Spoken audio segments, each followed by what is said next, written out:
An original podcast from podlatino.com.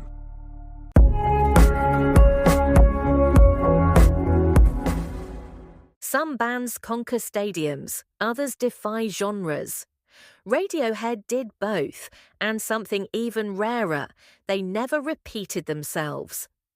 The story begins in Abingdon, a quiet town in the UK. In the late 1980s, 5 students from the same school, Thom Yorke, brothers Johnny and Colin Greenwood, Ed O'Brien and Phil Selway, formed a band called On a Friday, named after the day they rehearsed. In 1991, they signed with Parlophone and changed their name to Radiohead, inspired by a Talking Heads song. In 1992, they released their first single, Creep, a dark ballad with distorted guitars and a fragile voice confessing, "I'm a creep, I'm a weirdo." It became an anthem for a generation. The track was an unexpected hit, especially in the US and Latin America, and suddenly Radiohead were that band with Creep. But success was both a blessing and a curse. Their debut album, Pablo Honey, was clearly influenced by Nirvana and American alternative rock. But the band quickly grew tired of that sound. They didn't want to be just another grunge band. They wanted to explore, disrupt, dismantle. With the Bends, 1995, they began to shed stereotypes. Tracks like Fake Plastic Trees and Street Spirit, Fade Out, revealed emotional and musical depth that set them apart. Thom Yorke emerged as a singular vocalist, vulnerable yet powerful, melodic yet dissonant. But everything changed in 1997. OK Computer was a turning point, an album that seemed to predict the new millennium, with its technological anxiety, modern alienation, and anti-consumerist themes. Paranoid Android, Karma Police, No Surprises. Each track was its own universe. With this album, Radiohead became more than a popular band. They became a cultural force. The album was critically acclaimed compared to masterpieces like The Dark Side of the Moon and The Wall.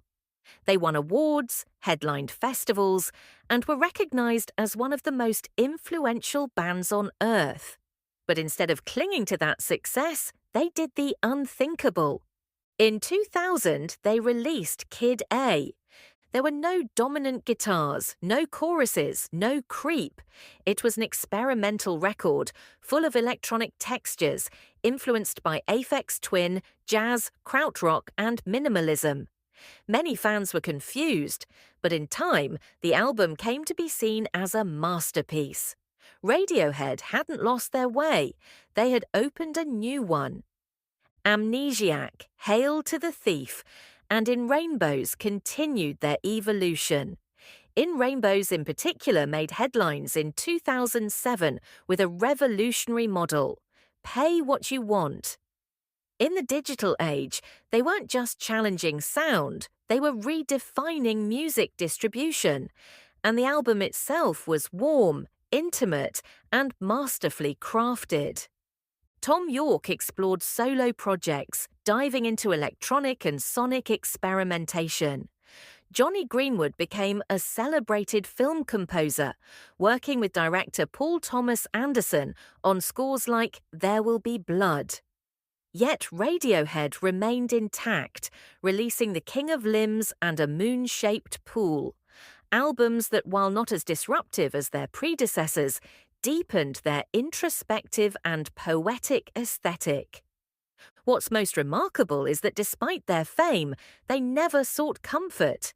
They never coasted on nostalgia. They didn't sell out.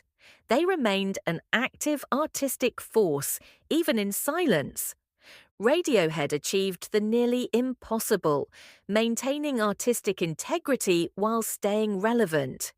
They are a sonic enigma, unafraid of discomfort, of alienation, of the void.